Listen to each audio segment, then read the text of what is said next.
Selamat malam, saya Rizka Indah. Pemirsa kembali hadir lagi ke hadapan Anda pada malam hari ini dalam Talk to iNews. Pemirsa, kalau Anda masih ingat, pada hari Selasa lalu kita sempat membahas terkait dengan masalah Jakarta, yaitu kaitannya dengan banjir yang kembali melanda wilayah Jakarta.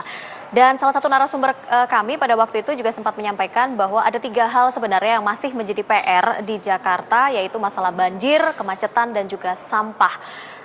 Kemarin hari Kamis adalah 1 tahun pemerintahan Ahok Jarot. Lalu seperti apa keberhasilan pemerintahan Ahok Jarot dalam kurun waktu 1 tahun? Apakah memang seluruh warga Jakarta sudah merasa puas begitu terhadap kinerja pemerintahan ini? Lalu bagaimana dengan PR-PR yang memang masih belum diselesaikan oleh Ahok dan juga Wakil Gubernurnya Jarot. Kita akan membahas lebih lanjut pemirsa malam hari ini dengan 3 orang narasumber yang akan hadir di studio Talk to iNews malam hari ini. Namun sebelum itu seperti biasa kami akan mengupdate terlebih dahulu kepada Anda informasi sepanjang hari ini yang bisa kami berikan untuk Anda.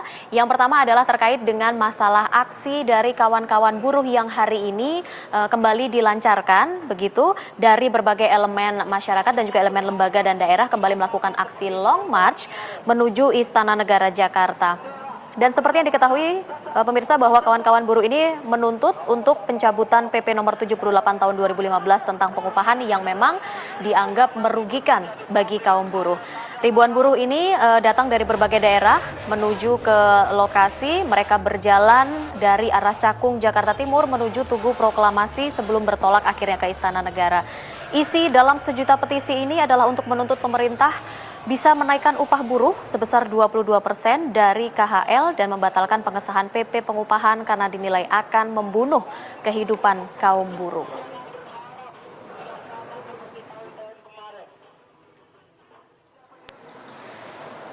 Ya, satu lagi pemirsa, rencana yang akan dikeluarkan oleh Pemprov DKI Jakarta sebuah kartu sakti yang diberi nama iNatura.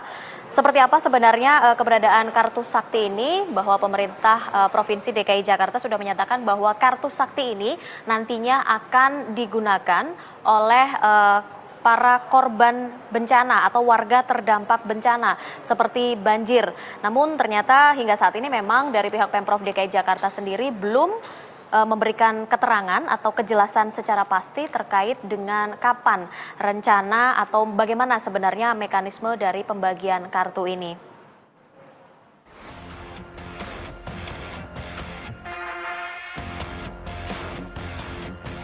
Banjir masih menjadi agenda tahunan di DKI Jakarta. Pemprov DKI terus menjanjikan akan menyelesaikan permasalahan banjir meski upaya tersebut belum membuahkan hasil. Kini Pemprov mengambil langkah praktis dengan berjanji memberikan kartu sakti bagi korban bencana di Jakarta. Setelah kartu Jakarta Pintar, lagi-lagi pemerintah Provinsi DKI Jakarta menjanjikan warganya untuk memberikan kartu sakti. Kali ini, kartu iNatura yang rencananya akan dibagikan kepada warga Jakarta yang menjadi korban bencana banjir dan kebakaran. Program ini digadang-gadang dapat efektif memberikan bantuan kepada warga korban bencana sesuai dengan kebutuhannya. Namun Pemprov hingga kini belum memberikan kejelasan kapan kartu iNatura akan dibagikan. Setiap warga yang mendapatkan kartu iNatura ini nantinya akan mendapatkan saldo sebesar Rp700 hingga Rp900.000 yang bisa digunakan untuk membeli kebutuhan seperti membeli buku, sembako, dan barang-barang lain yang rusak akibat bencana. Namun keefektifan kartu ini masih dipertanyakan karena secara fungsi dan manfaat, kartu iNatura tidak memiliki perbedaan dengan kartu Jakarta Pintar yang lebih dulu diluncurkan oleh Pemprov DKI. Pertanyaan lainnya yang muncul, benarkah warga Jakarta benar-benar membutuhkan kartu-kartu sakti seperti ini? Karena sebenarnya yang paling penting bagi warga adalah terbebas dari bencana. Pemberian bantuan semacam ini sedikit memberi gambaran bahwa pemerintah hanya mencari jalan pintas dan belum mampu menyelesaikan permasalahan Jakarta yang masih terus terjadi. Tim Liputan MNC Media memberitakan. Ya, seperti yang saya sampaikan di awal, pemirsa, bahwa kemarin tanggal 19 November 2015 adalah tepat 1 tahun pemerintahan Ahok Jarot, begitu ya, memimpin Jakarta. Dan ternyata berbagai permasalahan pun juga masih muncul dan belum terselesaikan dengan sempurna dalam kurun waktu 1 tahun pemerintahan Ahok Jarot.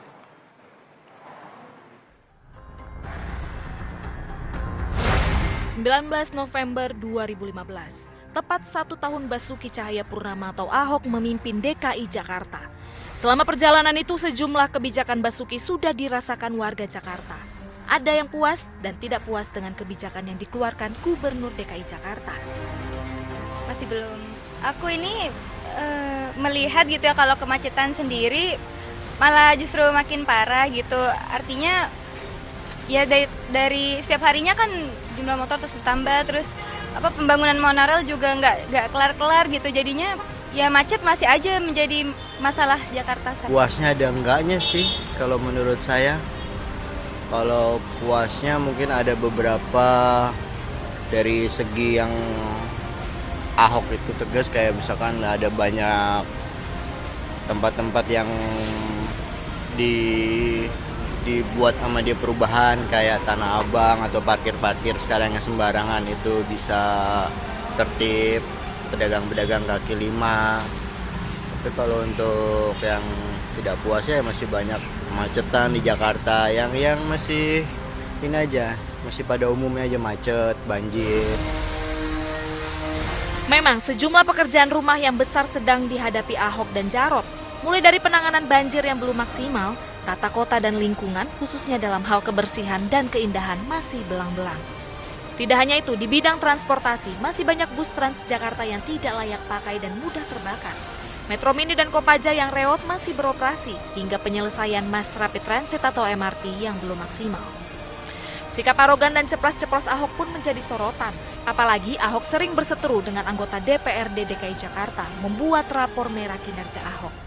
Komunikasi politik Ahok ini pun diharapkan sejumlah kalangan lebih santun agar dapat saling mendukung dalam percepatan program pembangunan dalam 2 tahun sisa Ahok memimpin Jakarta ke depan. Tim iNews TV memberitakan. Ya, kita akan membahas pemirsa malam hari ini dalam Talk to iNews terkait dengan evaluasi selama 1 tahun pemerintahan Ahok Jarot. Dan kalau tadi dalam video sebelumnya adalah ada beberapa masalah sebenarnya yang harus diselesaikan dalam kurun waktu 1 tahun dan 4 tahun sisa pemerintahan, yaitu ada masalah macet, kemudian permasalahan penyelesaian banjir dan juga permasalahan sampah yang memang terus-menerus mengganggu begitu kehidupan di Jakarta. Kita akan membahas malam hari ini, sudah ada 2 orang narasumber yang hadir terlebih dahulu yang sedang asik sebenarnya ya berbincang begitu. Saya tidak tahu apakah memang terkait dengan evaluasi pemerintahan atau memang ada topik lain ini sebenarnya yang dibahas. Ada Pak Nirwono Yoga, pengamat tata kota. Selamat malam. Terima kasih sudah hadir pada malam hari ini. Dan yang sudah melakukan survei terhadap pemerintahan begitu ya, 1 tahun pemerintahan Ahok Jarot, ada Mas Hafizul Mizan Piliang. Saya boleh sebutkan ini adalah Direktur Komunikasi Publik Cyrus Network. Selamat malam, Mas. Selamat malam. Mas Hafiz gitu ya, kalau Hafiz. saya panggil ya. Kita masih menunggu satu tamu lagi begitu, satu narasumber lagi, Abraham Lunggana atau Haji Lulung yang memang saat ini sedang sibuk rapat begitu ya. Kita akan coba untuk menghubungi melalui line telepon, semoga bisa tersambung dan kita bisa tahu begitu apa evaluasi yang bisa disampaikan oleh Haji Lulung. Tapi saya ke Mas Nirwono terlebih dahulu deh. Kalau evaluasi dari Anda selama 1 tahun, apa yang bisa disampaikan kepada pemirsa malam hari ini? Ya, kalau kita melihat, saya justru membandingkan antara 1 tahunnya Pak Jokowi dengan 1 tahunnya Pak Ahok waktu jadi gubernur ya. Dua-duanya memang melakukan banyak dalam tanda petik terobosan dalam hal tata kota, dan saya lebih menggarisbawahi ada 2. Satu lebih kepada pelayanan publik ya, pelayanan publik yang sudah mulai cukup membaik. Terus kemudian yang kedua yang juga kita rasakan langsung yaitu reformasi birokrasi di dalam pemerintahan DKI. Nah, itu yang catatan cukup positif sebenarnya. Tapi ada catatan PR juga yang juga sampai dengan sekarang dalam tanda petik seperti kayak utang janji ya sebenarnya dari zamannya Pak Jokowi sama Pak Ahok yang sekarang belum terlaksana gitu. Nah, apa saja itu antara lain kalau kita bicara soal transportasi umpamanya. PR-PR yang dilakukan ini antara lain seperti rencana penggantian 1.000 permajaan bis Transjakarta. Karena paling tidak dalam catatan kami itu ada 3 koridor yang sebenarnya bisnya sudah tidak layak jalan, tetapi karena kemarin ada kendala kasus korupsi kemarin, sehingga proses pengadaan bis Transjakarta ini sudah jadi terkendala gitu ini ya. Mestinya tahun lalu itu sudah mulai dicicil 1.000-nya, ini belum terlaksana. Kemudian yang kedua adalah permajaan 1.000 bis sedang yang akan menggantikan hibah waktu itu, proses seperti Metro Mini, Kopaja dan seterusnya yang kita tahu bis-bis tersebut sudah sangat tidak layak untuk dioperasionalkan di jalan. Itu yang dari hal transportasi ya. Tapi di samping itu juga kalau kita lihat di lapangan kan MRT sudah mulai jalan dan kemudian kabar terbarunya adalah 8 koridor LRT, yaitu kereta ringan yang sudah tiang panjangkan oleh Pak Presiden. Nah, dalam hal transportasi memang ada sedikit banyak perubahan, tetapi PR yang belum selesai, yaitu selama proses pelaksanaan sampai dengan 2017 ini, kekurangannya adalah rekayasa lalu lintas. Jadi jalur-jalur pembangunan yang kita sebut tadi seperti MRT di daerah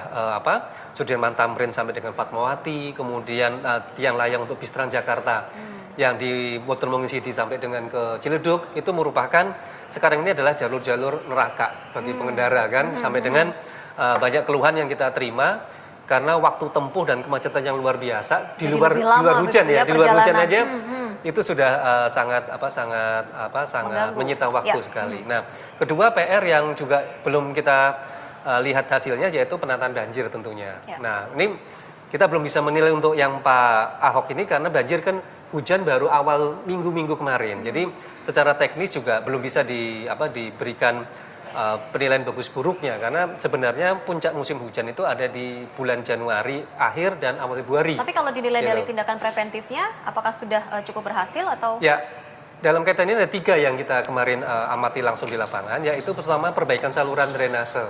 Awal Januari 2015 ini praktis banjir yang menimpa Jakarta itu bukan banjir kiriman, tetapi murni banjir akibat buruknya sistem drainase kita. Nah, ini juga dalam tahun ini juga terkait ini sebenarnya karena proses e-budgeting yang agak molor, ternyata target dari 100% perbaikan saluran drainase sampai dengan bulan November ini baru tercapai sekitar 35%. Artinya belum bisa maksimal perbaikan saluran drainase. Artinya tidak heran kalau dalam waktu 1-2 jam hujan nanti masih ada beberapa titik yang akan terkena genangan cukup lama. Nah, ini. Kemudian yang kedua yang ada perubahan sedikit tentu suka tidak suka orang akan terpusat di Kampung Pulo dengan program normalisasi Ciliwung dan juga sodetan dari Ciliwung ke Kanal Banjir Timur. Itu yang belum berhasil gitu ya, belum sukses gitu. Ya, ini baru awal dalam semua. Proses gitu ya. Betul. Nah, tapi di samping itu juga ada catatan menarik, proses revitalisasi Waduk Pluit dan Waduk Rio ini agak terhenti. Jadi sejak awal tahun sampai dengan sekarang, contohnya seperti di Waduk Pluit, kita masih punya PR itu 7.000 KK belum direlokasi. Sehingga perbaikan Waduk Pluitnya belum bisa dituntaskan terutama di bagian barat. Ini juga terkait dengan belum selesainya beberapa kompleks rumah susun sederhana sewa yang akan disediakan, yang baru rencana nanti Desember disediakan sehingga mereka baru bisa direlokasi, setelah itu baru waduknya bisa direvitalisasi. Oke, berarti dari sisi transportasi, kemudian penanganan banjir, kemudian juga terkait dengan masalah revitalisasi, begitu ya, itu juga menjadi PR. Sampah masih menjadi PR juga? Pasti. Ini catatan terakhir ya.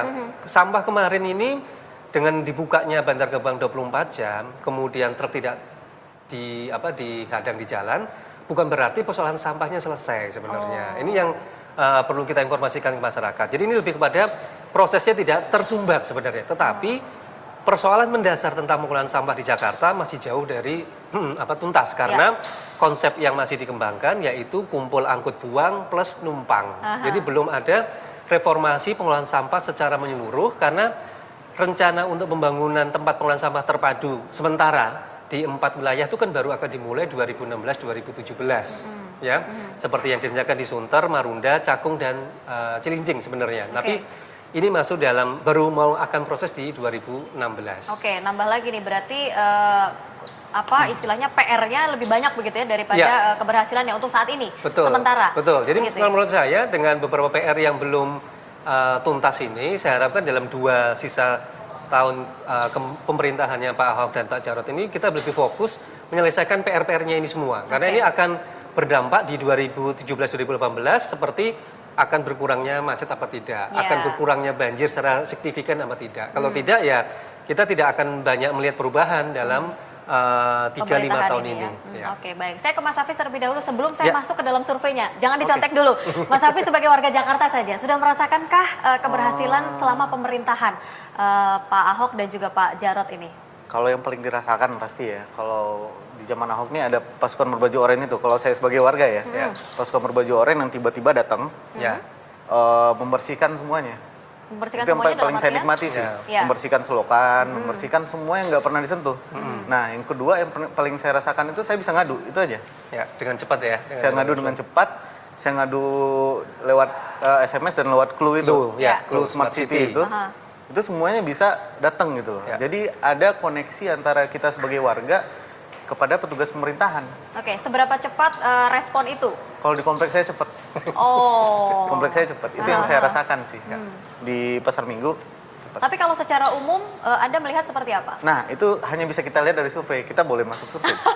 Boleh. Iya. Ini Karena boleh ini Mas pendapat Hafiz sudah masyarakat. melakukan Saya survei. nggak bisa Iya. berpendapat di sini. Ya, Iya, oke. ya, oke. Kalau dari hasil survei Anda, berapa responden yang sudah Anda lakukan begitu dalam survei ini dan kapan survei ini dilakukan? Survei ini dari tanggal 27 Oktober sampai 1 November. Sebenarnya kita yang ingin kita tangkap sebenarnya kita lembaga survei opini publik terkait masalah politik. Ya. Nah, karena ini setahun Ahok, kita juga tangkap fenomena ini. Ya. Nah, kita ada 1.000 responden di seluruh DKI.